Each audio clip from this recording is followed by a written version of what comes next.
वहीं कई दिनों तक लगातार महाकुंभ पर वहां की व्यवस्थाओं को लेकर योगी सरकार पर अलग अलग आरोप लगाने के बाद आखिरकार अखिलेश यादव को प्रयागराज की याद आई और संगम नगरी में जाकर त्रिवेणी के घाट पर पहुंच उन्होंने स्नान भी किया। और उसके बाद लेकिन राजनीति से बाज अखिलेश यादव नहीं आए। किस तरीके से हमला भी बोला, आपको दिखाते हैं इस रिपोर्ट में।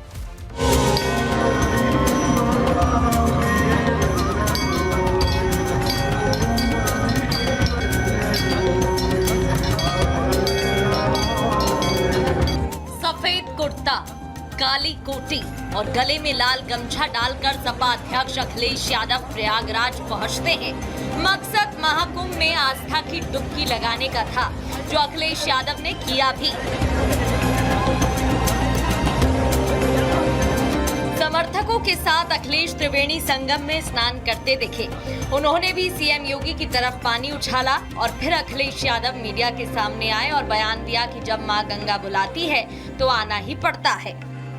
महाकुंभ के आयोजन में ये पौराणिक है कि बिना बुलाए और अपने आप सब लोग आते हैं।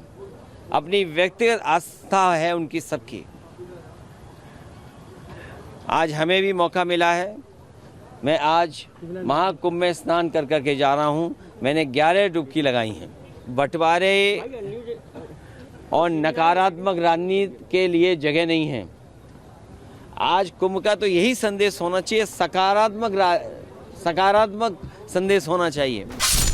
अखिलेश यादव कहते हैं कि हमें किसी राजनीति में नहीं पड़ना, महाकुंभ का सकारात्मक संदेश दिया जाए और मां गंगा ने बुलाया तो हम आए हैं। लेकिन बीजेपी कहती है कि अच्छा हुआ आप आ गए। बहुत दिनों से महाकुंभ का दुष्प्रचार कर रहे थे, आप संगम में डुबकी लगा ली तो अब शायद आपका मन शांत हो जाएगा। देर आए दुरुस्त आए। उम्मीद करते हैं कि अखिलेश यादव जी का अब चित्त शांत हो जाएगा। गंगा जी में स्नान करने के बाद, संगम स्नान करने के बाद मन को शांति मिलती है। अब शायद अखिलेश यादव जी के मन को शांति मिल जानी चाहिए, क्योंकि लगातार पिछले 1 महीने से अखिलेश यादव जी कुंभ को लेकर के अनर्गल मिथ्या प्रलाप कर रहे थे। रोज कुंभ को अपमानित करने का प्रयास करते थे। आज अपनी आंखों से सब व्यवस्थाएं देखी हैं तो उम्मीद करते हैं कि कुंभ को लेकर के अब झूठ बोलना बंद करेंगे। करोड़ों श्रद्धालुओं की तरह सपा मुखिया अखिलेश यादव ने स्नान किया, इसलिए बवाल तो नहीं होना चाहिए। लेकिन कुछ सवाल हैं जो जरूर उठ रहे हैं। सवाल उठ रहे हैं, अखिलेश यादव ने कहा था कि लोग पाप धोने कुंभ में जाते हैं। क्या अखिलेश यादव पाप धोने आए हैं?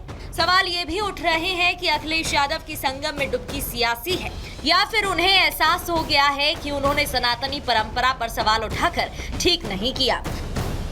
ये सवाल आज इसलिए उठ रहे हैं क्योंकि जब से महाकुंभ लगा है तभी से अखिलेश हमलावर हैं। बार बार किसी न किसी बात को पकड़कर सवाल उठा रहे थे। कुछ लोग गंगा स्नान इसलिए करने जाते हैं पुण्य के लिए, कुछ दान के लिए जाते हैं, और कुछ लोग जो पाप करते हैं अपने पाप धोने जाते हैं। सरकार का हर आंकड़ा वो है फर्जी। कुछ ट्रेनें खाली आ रही हैं। ये बात मोटी मोटी मान लीजिए कि बीजेपी का हर आंकड़ा फर्जी है। अखिलेश लगातार सवाल उठा रहे थे, लेकिन आज मौका उनके विरोधियों के पास है, क्योंकि सवाल उठाने वाले खुद डुबकी लगाने पहुंचे। इसलिए बीजेपी अब उनसे सवाल पूछ रही है कि मन शांत हुआ या नहीं। Bureau report, Republic Bharat. तो एक तरफ अखिलेश यादव ने इससे पहले आपने देखा कि किस तरीके से महाकुंभ को लेकर दुष्प्रचार फैलाने की कोशिश की है, लेकिन इस रेस में सिर्फ अखिलेश यादव आगे नहीं है, बल्कि और भी कई नेता हैं और भी कई विपक्षी दलों के नेता हैं जो लगातार कुंभ को लेकर दुष्प्रचार फैलाते हुए नजर आए हैं। इनमें से कुछ लोग ऐसे हैं जिनका कुंभ से कोई लेना देना नहीं है, ना वो प्रयाग की महिमा को जानते हैं, ना ही उनका इस आस्था से कोई लगाव रहा है। आपको बता दें, कांग्रेस के नेता हुसैन दलबई ने इसी को लेकर एक बड़ा बयान यहां पर दिया और कहा कि कुंभ में नहाने से आपके पाप धुलेंगे नहीं, और इसी पर अब बवाल खड़ा हो गया है। देखिए इस रिपोर्ट में।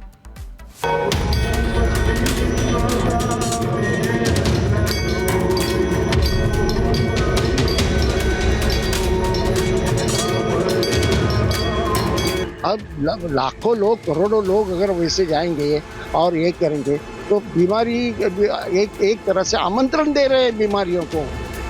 एक कहावत तो आपने सुनी होगी, मान न मान मैं तेरा मेहमान। ये कहावत महाराष्ट्र कांग्रेस के नेता हुसैन दलबई पर एकदम फिट, ठीक और सटीक बैठती है।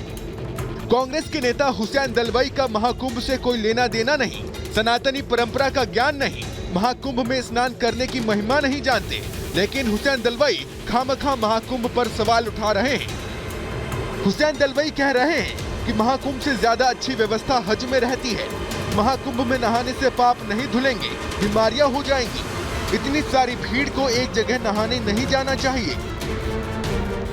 और कुंभ मेला में स्नान करने के बाद मेरा सब पाप धुआ जाएगा, साफ हो जाएगा और मैं निष्पाप बन जाऊंगा, ऐसा लोगों को लगता है। गंगा माई में स्नान लेते हैं तो मेरे ख्याल से कितनी गंदगी होती होगी। वहाँ जिस तरह से लोग रहे हैं उनका कुछ इंतजाम नहीं, इसकी वजह से यहाँ बड़े पैमाने पर बीमारियां फैल जाएंगी। अब हुसैन दलवाई को कौन बताए, कौन समझाए कि महाकुंभ में स्नान की परंपरा और महत्व ही सनातन धर्म में इतना है कि करोड़ों असंख्य लोग स्नान को पहुंचते हैं। लेकिन ये तो वही बात हुई कि जबरन सवाल उठाने हैं तो उठा रहे हैं। कांग्रेस नेता हुसैन दलवाई सनातनियों की चिंता में परेशान हो रहे हैं, तो बीजेपी ये कह रही है कि आप हिंदुओं की चिंता मत करिए, भ्रम मत फैलाइए, दुष्प्रचार मत करिए। मोदी योगी सब कुछ देख रहे हैं, आपको चिंता करने की जरूरत नहीं है। इस प्रकार से ये टिप्पणी करना कांग्रेस की सनातन हिंदू विरोधी मानसिकता को दर्शाता है। हिंदू को और हिंदू आस्था को दो गाली ताकि मिले वोट बैंक की ताली, यही इनकी प्रणाली। ये पहली बार नहीं है जब महाकुंभ को फ्लॉप शो बताने की कोशिश हो रही है। अखिलेश यादव तो जब से महाकुंभ शुरू हुआ है तब से कुछ न कुछ महाकुंभ को लेकर कह रहे हैं, लेकिन कांग्रेस नेता हुसैन दलवाई के बयान से लगता है कि उन्हें महाकुंभ से ज्यादा इस बात से दिक्कत है कि महाकुंभ में सनातनी एकता दिख रही है। करोड़ों लोग एक साथ दिख रहे हैं जो कहीं न कहीं शायद उन्हें परेशान कर रहे हैं। Bureau report, Republic Bharat. और सवाल उठाने वालों में पप्पू यादव का भी नाम शामिल है और महाकुंभ को लेकर कैसे उनकी तरफ से बयान दिया गया, सवाल उठाए गए हैं, वो भी जरा सुनिए। बाबा तो बाप रे बाबा लोग तो चोर है, ये कोनो कर्म का है साहब। ये सब तो दुनिया का सारा कुकर्म, राम रहीम आसा राम, पगला अगला ढगला, ये सब कोनो कोर्म है। ये सब तो कोर हो चुका है।